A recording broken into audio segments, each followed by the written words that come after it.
Hi there, I'm Jack Canfield, the co-creator of the Chicken Soup for the Soul books and the author of the Success Principles. And I'm glad you clicked on the play button on this video because I have some important tips to share with you today. But first I have a question. How much free time would you say you have every week? And more specifically, how much time are you able to spend entirely on yourself and pursuing your needs and desires in life?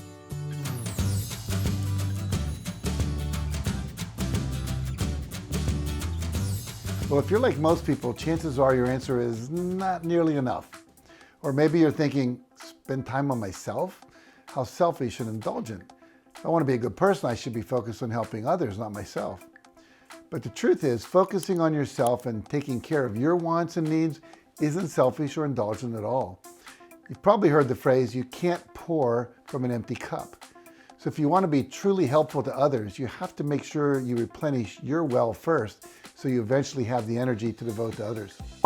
You're doing no one any favors if you constantly deplete yourself and work yourself to the point of exhaustion all the time. So today I'd like to share my top tips on how to create more time and freedom in your schedule so that you have more time and energy to focus on what you want and need to do to show up in the world as your best self and live your best life. Okay, so right now you might be thinking, well, Jack, that sounds all very well and good, but I have a full-time job and I have a family to take care of. And at the end of the day, there's simply no time left over for me to focus on myself. Well, I'm about to prove you wrong. No matter how overwhelming your work and family responsibilities may seem, I guarantee there are ways for you to find more time and freedom in your schedule that you can devote to your own wants and needs. And I guarantee that the people in your life that depend on you will benefit when you do. And the first thing I recommend you do is to spend a full week recording how you spend your time every day. And the more you can drill down and get really specific with this, the better. I want you to write down the time you wake up, how much time you spend getting ready for work, how long it takes you to get to work if you have to commute to an office, how you spend your hours at work, including your lunchtime, how long it takes you to get home from work, how much time you spend cooking dinner, how much time you spend driving your kids to their after-school activities, how much time you devote to your family each evening, all the things you do in the hours before you go to bed. And I recommend that you record what you've been doing in 15-minute increments for the whole week. And this will help you get a clear understanding of where your time and your energy is actually currently going. Now, the next thing I recommend you do is to identify all of the things that you do during the week that you don't really have to do. I'm talking about what are called brain break or filler activities, such as scrolling on Facebook or Instagram, watching mindless TV or videos on YouTube, or playing games on your phone. Things that give you a bit of a break from your responsibilities and stress, but that don't really nourish you or replenish you in any real way. Or maybe they even frustrate you, like constantly losing its solitaire on your iPhone, and they end up making you feel even more depleted and exhausted. Now, add up all the time you spend doing these things and realize that you could be spending that time in a way that much better serves you. So instead of scrolling on social media, you could be doing some breath-focused awareness exercises to de-stress yourself and become more aware of your thoughts in the present moment. Or you could be taking a bubble bath or read a book that inspires you, or you could hit the mat and do some yoga or go for a quick walk outside.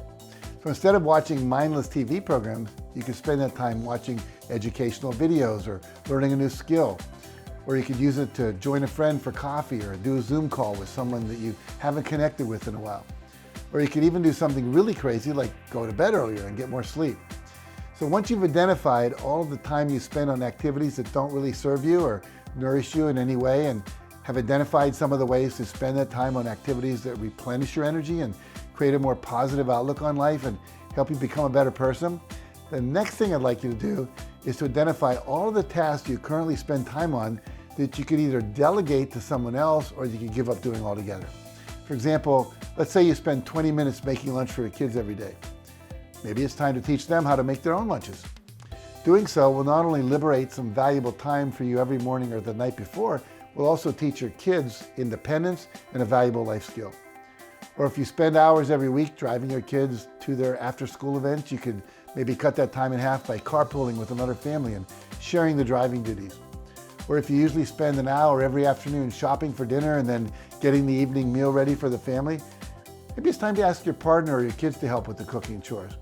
Or maybe it's time to invest in one of those food home delivery services like HelloFresh or Home Chef or Blue Apron that drops off the ingredients at your house and only requires about 20 minutes of your time to prepare the meal.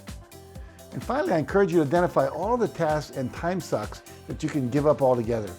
For example, you may want to look at hiring a cleaner to help you with your household cleaning chores.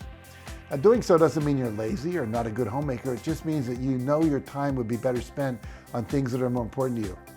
And you can devote this time instead to working toward your goals and your dreams, or replenishing your energy, or spending quality time with your family and friends. You could also hire one of the neighborhood kids to mow your lawn for you. If you spend a lot of time commuting to and from your work, you could approach your manager about spending more time working from home or switching to a position that's entirely remote. That will liberate a huge amount of time for you each week. And if your boss says no, well, maybe it's time you start applying for other positions. Maybe you're an active member in your church, or you spend a lot of time volunteering every week. But if this is preventing you from being able to spend valuable time on yourself and what's important to you, I would consider cutting back your hours, or maybe giving up that position altogether for the next little bit of time.